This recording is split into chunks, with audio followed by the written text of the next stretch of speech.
MSc കഴിഞ്ഞപ്പോ എന്നോട് ചോദിക്കുന്നു പിന്നെന്താ B.Ed എടുക്കാഞ്ഞ്, B.Ed എടുത്തൂടെ. 2023 ടയർ 2 സമയത്താണ് ടീമേറ്റ്സിലേക്ക് എത്തുന്നത്. തുടക്കത്തിലൊക്കെ എനിക്ക് തന്നെ ഒരു കോൺഫിഡൻസ് ഇല്ലായിരുന്നു, ഇതിപ്പോ എന്നെ കൊണ്ട് പറ്റുമോ.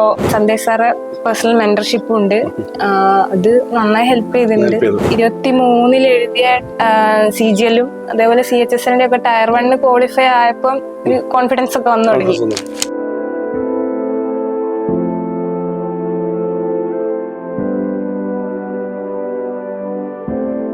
ഹായ്, എൻ്റെ പേര് നിയാസ്. ടീമേറ്റ്സ് അക്കാദമിയുടെ മറ്റൊരു വിജയകഥയിലേക്ക് എല്ലാവർക്കും സ്വാഗതം.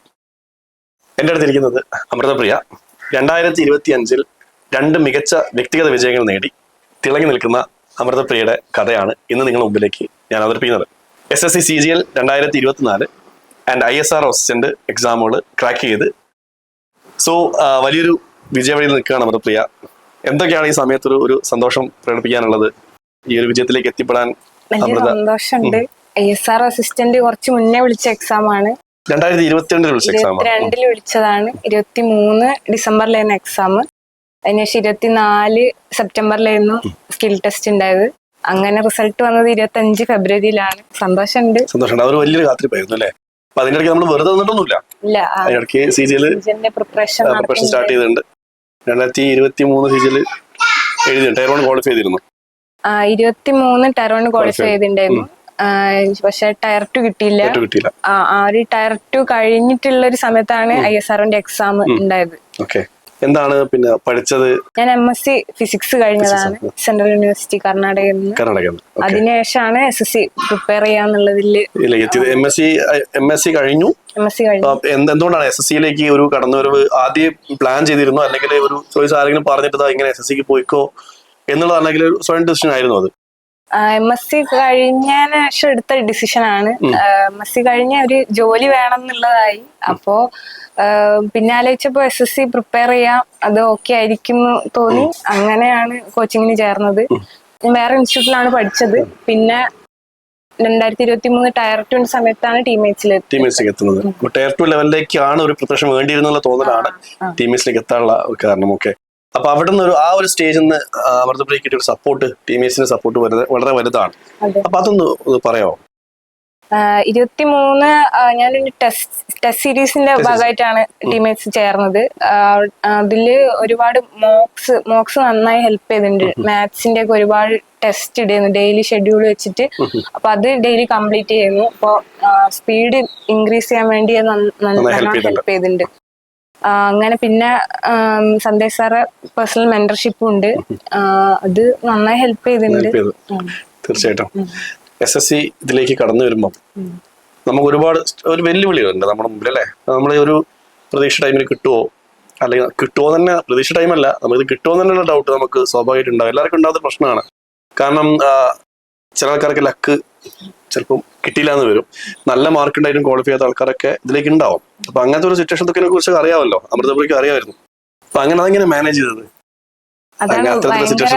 അൺസർട്ടനിറ്റി ഉള്ള ഒരു ഇതാണ്, എക്സാം ആണ്. അപ്പോ തുടക്കത്തിലൊക്കെ എനിക്ക് തന്നെ ഒരു കോൺഫിഡൻസ് ഇല്ലായിരുന്നു, ഇതിപ്പോ എന്നെ കൊണ്ട് പറ്റുമോ, ചെയ്യാൻ പറ്റുമോ. മാർക്ക് കുറവായിരുന്നു പ്രിപ്പറേഷൻ തുടങ്ങിയ സമയത്ത്. മോക്ക് ചെയ്യുമ്പോ ഒക്കെ മാർക്കൊക്കെ നല്ല കുറവാണ്. അപ്പോ കിട്ടുമോ ഇല്ലയോ പറ്റുമോ ആ ഒരു ഡൗട്ട് ഉണ്ടായിരുന്നു. കുറെ കാലം അത് ഉണ്ടായിരുന്നു. പിന്നെ ഇങ്ങനെ എക്സാം ആദ്യം എഴുതിയ എക്സാം ടയർ 1 ഒന്നും ക്ലിയർ ആവുന്നില്ലായിരുന്നു. പിന്നെ മെല്ലെ എഴുതി സ്ഥിരമായിട്ടുള്ള പ്രാക്ടീസും മോക്കൊക്കെ എടുക്കുമ്പോൾ മാർക്ക് ഇങ്ങനെ ചെറുതായി 2 മാസമൊക്കെ കൂടുമ്പോൾ ചെറിയൊരു ഇമ്പ്രൂവ്മെന്റ് കണ്ടു തുടങ്ങി. അങ്ങനെ പിന്നെ 23 എഴുതിയ CGL-ഉം അതേപോലെ CHSL-ന്റെ ഒക്കെ ടയർ 1 ക്വാളിഫൈ ആയപ്പം കോൺഫിഡൻസ് ഒക്കെ വന്നു തുടങ്ങി. എനിക്കും പറ്റും, ഇത് ഒന്ന് ആഞ്ഞു ശ്രമിച്ചാൽ എനിക്കും പറ്റും എന്നുള്ള ഒരു തോന്നല് വന്നു തുടങ്ങി. മാർക്ക് ഒരുപാട് ജസ്റ്റ് ക്വാളിഫൈ ആയതാണ് ഞാൻ ടയർ 1 ആ സമയത്ത്. എന്നാലും പറ്റും എന്നുള്ള ആ ഒരു കോൺഫിഡൻസ് ഉണ്ടായി തുടങ്ങി. അങ്ങനെയാണ് ടയർ 2 പ്രിപ്പറേഷൻ സ്റ്റാർട്ട് ചെയ്തത്.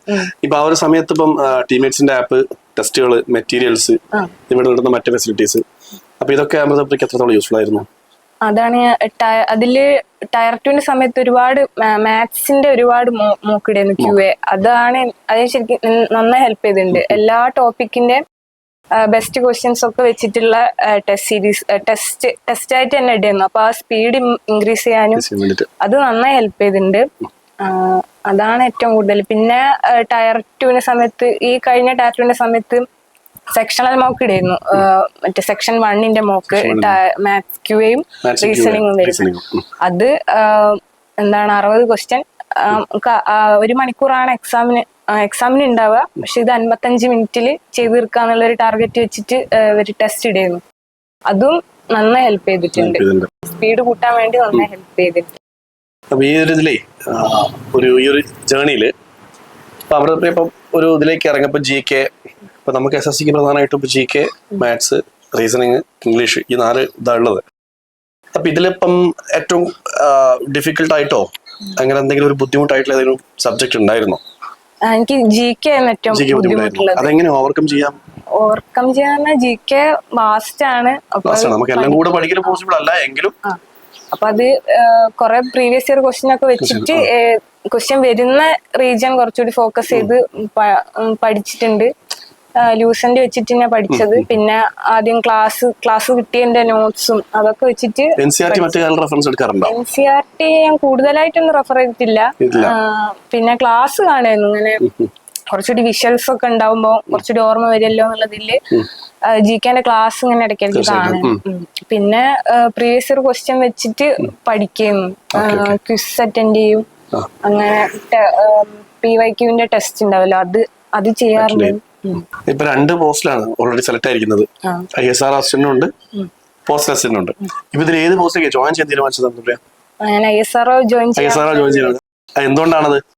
ISRൽ വർക്ക് ചെയ്യാന്ന് പറഞ്ഞാൽ തീർച്ചയായിട്ടും സെൻട്രൽ ഗവൺമെന്റിന്റെ കീഴിൽ അല്ലെങ്കിൽ ഏത് പോസ്റ്റിൽ വർക്ക് ചെയ്യാന്ന് പറഞ്ഞാലും ഒരു ക്രെഡിബിലിറ്റി തന്നെയാണ്.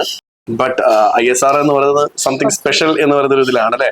വേറെ എന്തെങ്കിലും ഇതിൽ കണ്ടിരുന്നോ ക്രെഡിബിലിറ്റി അല്ലാതെ ബെനിഫിറ്റ്സ്, മറ്റു കാര്യങ്ങൾ? ബെനിഫിറ്റ്സ്, അലവൻസ് ഒക്കെ കുറച്ചുകൂടി കൂടുതൽ ഉണ്ടെന്ന് കേട്ടിട്ടുണ്ട് ISRന്. ബാംഗ്ലൂരാണ് ഞാൻ എക്സാം അപ്ലൈ ചെയ്യുമ്പോൾ ബാംഗ്ലൂർ സോണിന് കൊടുത്തത്. അപ്പൊ ഈ ഒരു മൂവ്മെന്റിലെ ഇപ്പം കുറച്ചു കാലം കഷ്ടപ്പെട്ടു. 2022 മുതൽ 25 എന്ന് പറയുന്നത് ചെറിയ ജേണി അല്ല. അപ്പൊ അതിനിടയ്ക്ക് നമ്മൾ ഒരുപാട് സ്ട്രഗിൾസ് ഫേസ് ചെയ്തിട്ടുണ്ടാവും വിത്തിൻ ഫാമിലി. നമ്മുടെ സറൗണ്ടിങ്സിലുള്ള ആൾക്കാരൊക്കെ ചിലപ്പോൾ ചോദിക്കും അല്ലെ, എന്തായി, എന്തെങ്കിലും ആയോ? ഈ ചോദ്യങ്ങളൊക്കെ എങ്ങനെയാ നേരിട്ട് നമ്മുടെ? ഒന്നാമത് ഞാൻ ഓൺലൈൻ ബാച്ച് ആയിരുന്നു. ഓൺലൈൻ ആയിട്ടാണ് കൂടുതൽ ക്ലാസ് കേട്ടത്. നമ്മൾ ഹൈബ്രിഡ് ക്ലാസ്സിൽ അധികം വീട്ടിൽ നിന്ന് അല്ലെങ്കിൽ റെക്കോർഡ് ക്ലാസ്സസും റെക്കോർഡഡ് ആയിട്ടുള്ളതാണ് ക്ലാസ്സാണ്. അപ്പൊ വീട്ടിൽ തന്നെയായിരുന്നു. അപ്പൊ വീട്ടിൽ ആരെങ്കിലും വരുമ്പോ ഒക്കെ ഞാൻ വീട്ടിൽ തന്നെ ഉണ്ടാവും. എന്താ ഒരു കോൺഫിഡൻസ് ഇല്ല, ആൾക്കാരെ ഫേസ് ചെയ്യാനൊരു കോൺഫിഡൻസ് കുറവായിരുന്നു. പിന്നെ പുറമേയുള്ള പരിപാടി, കല്യാണം, അങ്ങനത്തേനൊക്കെ പോക്ക് വളരെ കുറവ്. ഒന്ന് പഠിക്കണല്ലോ എന്നുള്ള ഒരു ഇതുണ്ട്. ആൾക്കാരെ ചോദ്യം ഒഴിവാക്കാനും കൂടി ആയിട്ട് അതിനുള്ള പോക്കൊക്കെ കുറവായിരുന്നു.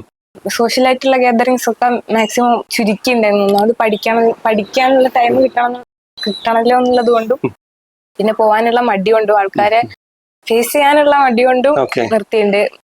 MSc കഴിഞ്ഞപ്പോ എന്നോട് ചോദിക്കുന്നു പിന്നെന്താ BEd എടുക്കാഞ്ഞ്, BEd എടുത്തൂടെ? ഫോഴ്സ് ചെയ്തിട്ടില്ല, നാട്ടുകാർ ഇല്ല. MSc കഴിഞ്ഞപ്പോ പിന്നെ അപ്പൊ ആ ഒരു ഫീൽഡ് എന്താ നോക്കാഞ്ഞ്. അതൊക്കെ പോട്ടെ, ഇപ്പൊ എന്താ അവസ്ഥ? അത് നമ്മളിപ്പം മുമ്പ് നമ്മൾ ജോലി കിട്ടിയില്ല എന്നൊക്കെ പറഞ്ഞു. ഇപ്പം നമ്മളിപ്പോ നാട്ടിൽ അറിഞ്ഞിട്ടുണ്ടാവും ജോലി കിട്ടിയത്. ഫ്ലക്സ് ഒക്കെ വന്നിരുന്നു? ഒന്നും വന്നില്ല. ഓക്കെ, എന്തായാലും അറിഞ്ഞിട്ടുണ്ടാവും ആൾക്കാര്. ഇപ്പൊ കോൺഫിഡന്റ് ആയോ? ധൈര്യമായിട്ട് എല്ലാ പരിപാടിക്കും പോവാം. എന്താ പരിപാടി ചോദിച്ചാൽ ഇങ്ങനെ നിൽക്കാൻ പോരാം. അപ്പൊ അതിലൊരു ഇത് കിട്ടുക എന്ന് പറയുന്നത് വലിയൊരു സംഭവം തന്നെയാണ് അല്ലെ. ആരും ഫേസ് ചെയ്യുന്ന ഒരു പ്രശ്നം തന്നെയാണ്. ഇങ്ങനെ ഒരു ജോലി ആയില്ല എന്നൊരു ചോദ്യം നമ്മളെ കണ്ടിന്യൂസ്ലി ഡിസ്റ്റർബ് ചെയ്യും. അവിടെ നിന്ന് വെറൊരു ജോലിയല്ല, ഇന്ത്യയിൽ തന്നെ അല്ലെങ്കിൽ ലോകത്തിൽ തന്നെ അറിയപ്പെടുന്ന ISRയുടെ ഒരു പാർട്ടാണ് അമൃതയ്ക്ക് സാധ്യമായി എന്നുള്ളത് വലിയ അച്ചീവ്മെന്റ് തന്നെയാണ്. ഈ ഒരു മേഖലയിലേക്ക് ഇറങ്ങുമ്പോഴേ ഏതൊരു സ്റ്റുഡന്റും കേൾക്കാൻ ആഗ്രഹിക്കുന്നത് ഫ്രം അച്ചീവേഴ്സ്, ഇത് നേടിയ ആൾക്കാരുടെ അടുത്ത് നിന്ന് അവര് ഫോളോ ചെയ്ത കാര്യങ്ങൾ, പഠിച്ചത്, കൂടുതൽ ഇമ്പോർട്ടൻസ് കൊടുത്ത സബ്ജക്ട്, നമ്മളെ വീക്ക്നെസ് ആയിട്ട് നമ്മൾ എങ്ങനെ കോമ്പൻസേറ്റ് ചെയ്യാൻ കഴിഞ്ഞു എന്നുള്ളത്. അപ്പൊ ഇങ്ങനത്തെ കുറച്ച് കാര്യങ്ങളുണ്ട്. അപ്പൊ അതിൽ അമൃതയ്ക്ക് ഈ ഒരു ജേർണിയിൽ ഇപ്പൊ ഇതിന് പ്രിപ്പയർ ചെയ്യുന്ന അല്ലെങ്കിൽ ഒരു എക്സാം ക്വാളിഫൈ ചെയ്യുന്ന വക്കിൽ നിന്നും അത് എത്തിപ്പിടിക്കാൻ പറ്റാതെ പോയ കുറെ ആൾക്കാരുണ്ട്. അപ്പൊ അവർക്ക് കൊടുക്കാൻ പറ്റുന്ന ഒരു കൺവേ ചെയ്യാൻ പറ്റുന്ന മെസ്സേജ് എന്താണ്? കൺസിസ്റ്റന്റ് ആയിട്ടുള്ള പ്രാക്ടീസ് ആണ് ശരിക്കും ഇതിന് വേണ്ടത്. ഡെഡിക്കേറ്റഡ് ആയിട്ടുള്ള, നമുക്ക് കുറച്ച് ടൈം എടുക്കും, എന്നാലും ആ ഒരു ടൈം നമുക്ക് ഇതിനു വേണ്ടി കൊടുക്കാൻ പറ്റും. കൺസിസ്റ്റന്റ് ആയിട്ട് ആ ഒരു പ്രാക്ടീസും ആ ഒരു ഷെഡ്യൂൾ വെച്ച് മുന്നോട്ട് കൊണ്ടുപോകുക എന്നുള്ളതാണ് ഇതിന് ഏറ്റവും ഇമ്പോർട്ടന്റ് ആയിട്ടുള്ള കാര്യം. സബ്ജക്റ്റ് പഠിക്കുക എന്ന് പറയുമ്പോൾ ഓരോരുത്തർക്കും സ്ട്രോങ് ടോപ്പിക്സ് ഉണ്ടാവും, ഓരോരുത്തരുടേതായ സ്ട്രോങ് ടോപ്പിക്സ് ഉണ്ടാവും, വീക്ക് ടോപ്പിക്സ് ഉണ്ടാവും. അപ്പം ആ വീക്കായിട്ടുള്ളതിന് കുറച്ചധികം ടൈം കൊടുത്തിട്ട് വേണ്ട രീതിയിൽ മോക്സും കാര്യങ്ങളൊക്കെ അറ്റൻഡ് ചെയ്ത് മുന്നോട്ട് പോയി കഴിഞ്ഞാൽ എല്ലാവർക്കും കിട്ടാവുന്നതേ ഉള്ളൂ, നമുക്ക് എത്തിപ്പിടിക്കാൻ പറ്റും. ഈ ഒരു സമയത്ത് അമൃതയുടെ ഒരു സക്സസിന് സപ്പോർട്ട് ചെയ്ത ടീംമേറ്റ്സ് ആയാലും ഫാമിലി ആയാലും മറ്റു ഫ്രണ്ട്സ് ആയാലും, അപ്പൊ അവർക്കൊരു ഒരു ഗ്രാറ്റിറ്റ്യൂഡ് അല്ലെങ്കിൽ ഒരു നന്ദി പറയാനുള്ള ഒരു വേദിയും കൂടിയായി ഇത് നമ്മൾ മാറ്റാം. അപ്പൊ ആ ഒരു വേളയിൽ ആർക്കൊക്കെയാണ് അമൃതപ്രിയ? ആദ്യം തന്നെ അച്ഛനും അമ്മയും ഒരുപാട് ബുദ്ധിമുട്ടുണ്ടായിട്ടുണ്ട് വീട്ടില്. അപ്പോഴൊക്കെ എന്താ പഠിക്കാനുള്ള സപ്പോർട്ട് മാക്സിമം തന്നത് അവരാ. അനിയത്തി ആയാലും അച്ഛമ്മ ആയാലും വീട്ടില് വയ്യാതെ വരുമ്പോ ഒക്കെ. പക്ഷെ എന്റെ പഠിത്തം അല്ലെ ആ ഒരു കാര്യം ഒന്നും മുടങ്ങരുത് എന്നുള്ള രീതിയിലുള്ള ചിന്ത അവർക്കുണ്ടായിരുന്നു. പിന്നെ ഫ്രണ്ട്സ് ആണെങ്കിലും കുറച്ച് പേരായിട്ട് കോണ്ടാക്ട് ഒക്കെ ഉള്ളായിരുന്നു കുറച്ചു കാലമായിട്ട്. അപ്പൊ അവരാണെങ്കിലും ഡൗൺ ആയി പോകുന്ന സമയത്ത് സപ്പോർട്ട് ചെയ്ത 2-3 പേരുണ്ട്. സ്ഥിരമായി കോണ്ടാക്റ്റിൽ ഉണ്ടായിരുന്ന 2-3 ഫ്രണ്ട്സ് ഉണ്ട്. സൂര്യ, അരവിന്ദ്, ഡെയിലി എന്ന് പറഞ്ഞവരും കോണ്ടാക്ട് ചെയ്യുന്ന ആൾക്കാരാ രണ്ടുപേരും. അങ്ങനെ അവര് നന്നായി സപ്പോർട്ട് ചെയ്തിട്ടുണ്ട്. ഇമോഷണൽ സപ്പോർട്ടാണ് നമുക്ക് ആ സമയത്ത് ഏറ്റവും കൂടുതൽ വേണ്ടത്. അതെ. പിന്നെ ടീമേറ്റ്സിന് സന്ദേശ് സാറ് എനിക്കങ്ങനെ, ഞാൻ ഓൺലൈൻ ആയതുകൊണ്ട് ക്ലാസ്സിൽ അങ്ങനെ അറ്റൻഡ് ചെയ്തിട്ടില്ല. പിന്നെ സാറ് എന്ത് പ്രശ്നം വന്നാൽ ഡൗട്ട് വന്നാൽ സൊല്യൂഷൻ തരികയും ചെയ്യും. അത് വലിയൊരു പാർട്ട് തന്നെയാണ്. കാരണം നമുക്കൊരു മെന്റർഷിപ്പ് കിട്ടാൻ നമ്മൾ ഇങ്ങനെ ചെയ്യണം, അവോയ്ഡ് ചെയ്യണം നടക്കാൻ നമുക്ക് പറഞ്ഞു പറയും. അത് ഒരു വലിയ കാര്യം തന്നെയാണ്, നന്നായി ഹെൽപ്പ് ചെയ്തിട്ടുണ്ട്. സോ ഇതൊക്കെയാണ് അമൃതയ്ക്ക് പറയാനുള്ളത്. ഓരോ ആസ്പിരന്റിന്റെ വിജയകഥയ്ക്ക് പിന്നിലും ഇത്തരത്തിൽ ഒരുപാട് കഥകളുണ്ടാവും. എക്സാം എഴുതുന്നു, നമുക്ക് ക്വാളിഫൈ ചെയ്യാൻ പറ്റുന്നില്ല, നല്ലോണം പഠിക്കുന്നു, മാർക്ക് കിട്ടുന്നില്ല, ഇങ്ങനെയുള്ള ഒരുപാട് വിഷയങ്ങൾ ഫേസ് ചെയ്യേണ്ടി വരുന്ന ഒരു മേഖല തന്നെയാണ് SSC ബാങ്ക് എക്സാം മേഖലകൾ. അവിടെ നിന്നും തളരാതെ, ശക്തി ചോർന്നു പോകാതെ ആത്മധൈര്യത്തോടെ മുന്നോട്ട് പോവുക എന്നുള്ളത് മാത്രമാണ് ഓരോ അച്ചീവർക്കും നിങ്ങളുടെ മുമ്പിലേക്ക് കൺവേ ചെയ്യാനുള്ള മെസ്സേജ് എന്ന് പറയുന്നത്. സോ നല്ലപോലെ ഹാർഡ് വർക്ക് ചെയ്യുക, ബി ലൈക്ക് അമൃതപ്രിയ. എല്ലാവർക്കും നല്ല ഒരു ഭാവി നേരുന്നു. Thank you.